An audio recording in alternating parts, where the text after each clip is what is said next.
Well, hello mga friends. Welcome po sa Kusina ni Bibay. So for today's episode, tayo po ay gagawa ng napakasarap na pulutan. So pwede pong pulutan, pwedeng ulam. So kita nyo naman, no? Hinahalo pa lang. Mapapapawaw na tayo. Tara na!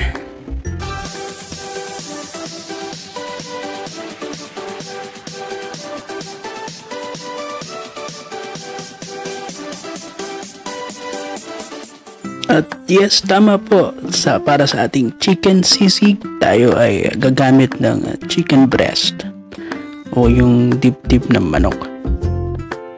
Bali, babalatan lang po natin siya. Ayan. Then, meron naman nabibiling chicken breast sa mga supermarket at palengke na yung balat na, nakaprocess na siya. So, sa case namin is wala kaming nakuha noong time na yon. Kaya, kumuha kami ng chicken breast na may balat. Tanggalin natin yung balat. Then, iwalay natin yung laman dun sa bones niya. And then, since chicken yung ating ginamit, hindi tayo gumamit ng pork na medyo makolesterol. So, mas medyo healthy siya, no? Kung meron po kami version ng sisig na bangus naman yung ginamit natin. So, this time, manok yung ating gagamitin. Then, ito pong chicken breast na to ay imamarinate natin sa patis o sa fish sauce, sa cornstarch, saka po sa black pepper. Bali, mamarinate natin siya na 5 minutes lang. So, napakabilis. So, for the complete ingredients, pakicheck na lang po ang ating description box sa ibaba ng ating video. Yan, lalagyan po natin siya ng 1 tablespoon ng fish sauce or yung patis. Then, haluin po natin siya. Haluin ba ito? Or i-massage? Tama ba yung term ko, massage? Ay, mali pala yung term ko. I-mix pala. Then, nalagyan namin siya ng 2 tablespoon ng cornstarch. And then, we will now mix it again. Yan.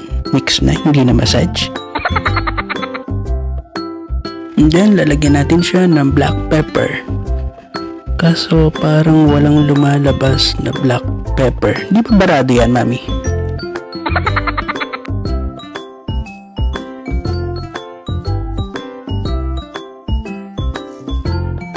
Bali, lalagyan lang po natin ng pepper both sides, no, para pantay yung ating spices. And then we're gonna marinate this for 5 minutes. After nito, punta naman tayo dun sa chicken liver. Lalagyan natin siya ng asin. So, same thing, i-mix din natin yung asin. After nito, pwede tayo mag-fry. So, maglalagay tayo ng 2 to 3 tablespoon ng cooking oil. Painitin po natin yung cooking oil, then pwede nating i-fry yung ating chicken breast. So, ipapry lang po natin ito hanggang sa maging golden brown. So, kung ayaw niyo po ng mamantika, pwede po kayong gumamit ng air fryer. So, next time na PT natin, gagamit tayo ng air fryer para less oil yung ating recipe.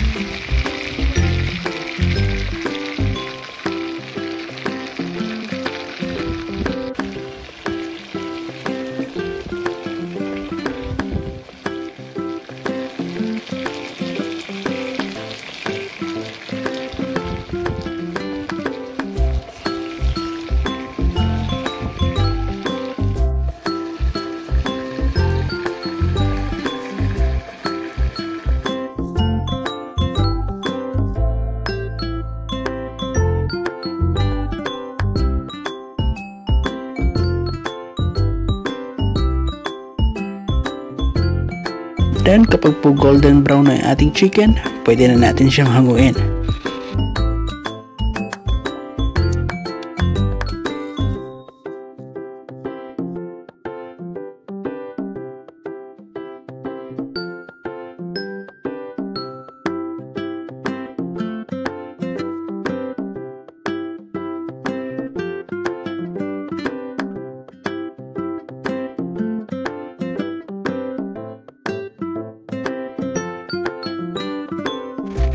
Kasunod po nito, using the same cooking oil, ipiprito naman po natin ang ating chicken liver. Ayan po, nagtatalsikan ang ating mantika. So, ilog lang po tayo. Nalulog na po ba yung sikaw ni Bibay?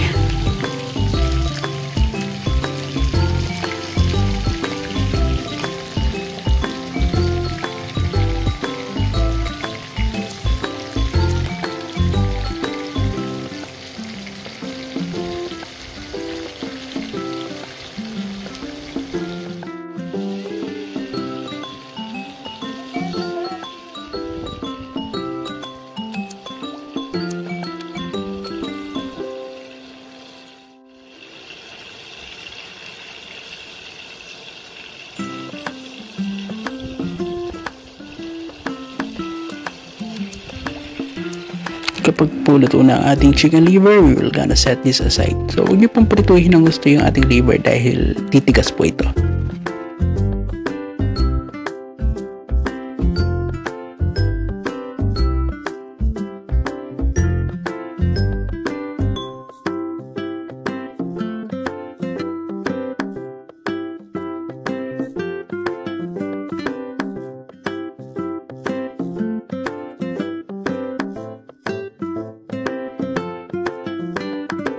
And then now, prepare na po natin ang ating the rest ng ating spices. So una po yung ating 2 pieces of big onions.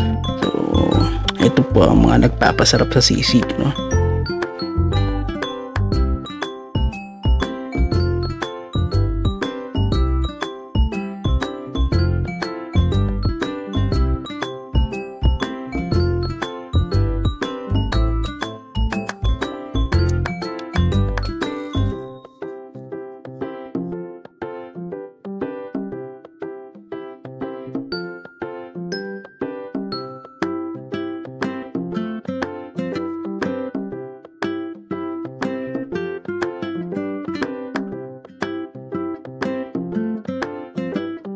The next is our green chili peppers, saka yung ating siling pula.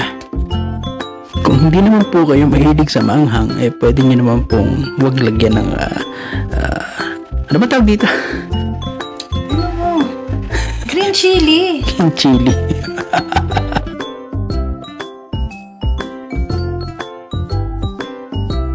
Kasunod po nito, naman tayo sa ating siling pula, siling labuyo. So, it adds to the color. Green yung sili natin kanina, then pula yung sili natin ngayon.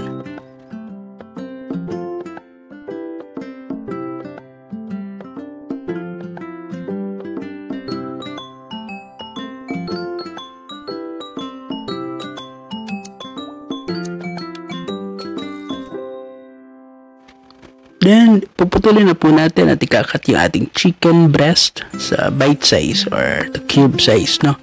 Yung chicken, saka yung ating liver.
Itong portion na ito yung nakakatempte. Ingay naman, kailan ako nagre-record, saka may biglang kumahol na aso. Mabalik ako, kaya nakakatempt tong portion na to. Dito yung mga tikiman portion, no? Kung malambot na ba yung ating chicken liver, pero hindi yun eh. Talagang gusto lang natin tumikim.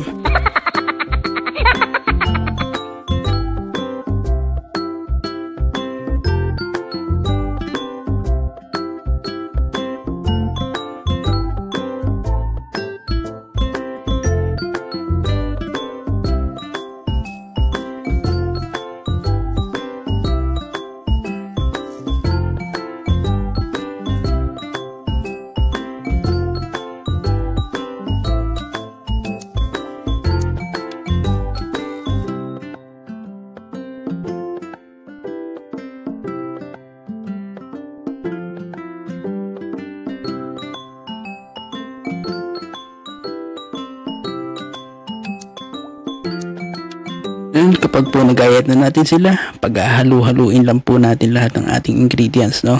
Una sa ating sibuyas, then yung ating dalawang sili, yung siling haba, saka yung siling pula.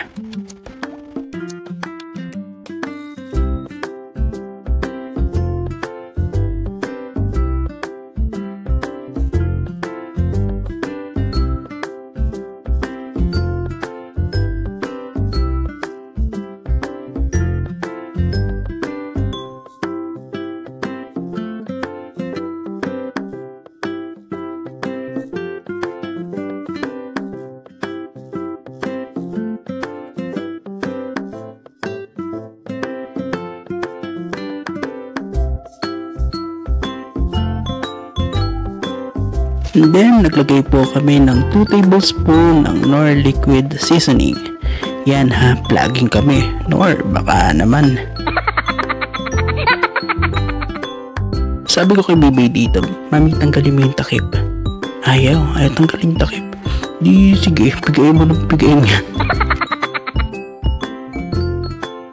So, tinry ko yung tanggalin yung takip. Kaso, hindi pala talaga natatanggal yung takip. Then, kasunod po nito, naglagay tayo ng 2 tablespoon ng white vinegar.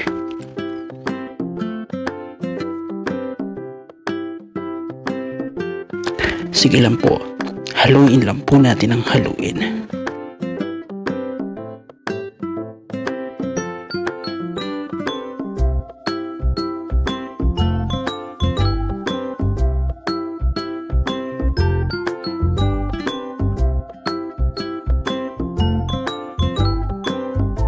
And then, magpe-prepare na tayo ng ating sizzling plate by adding 1 tablespoon ng mantika.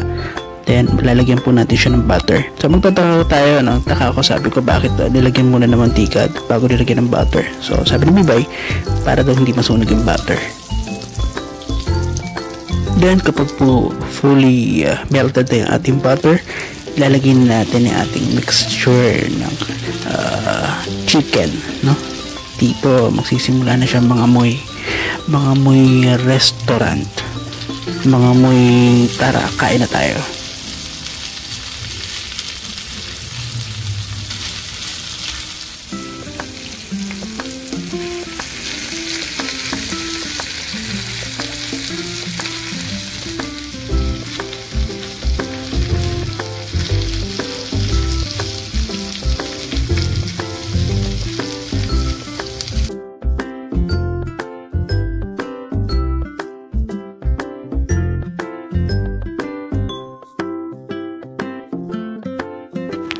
And then, lalagyan po natin siya ng 1 fresh egg sa gitna. So, sisig. Siyempre, may itlog.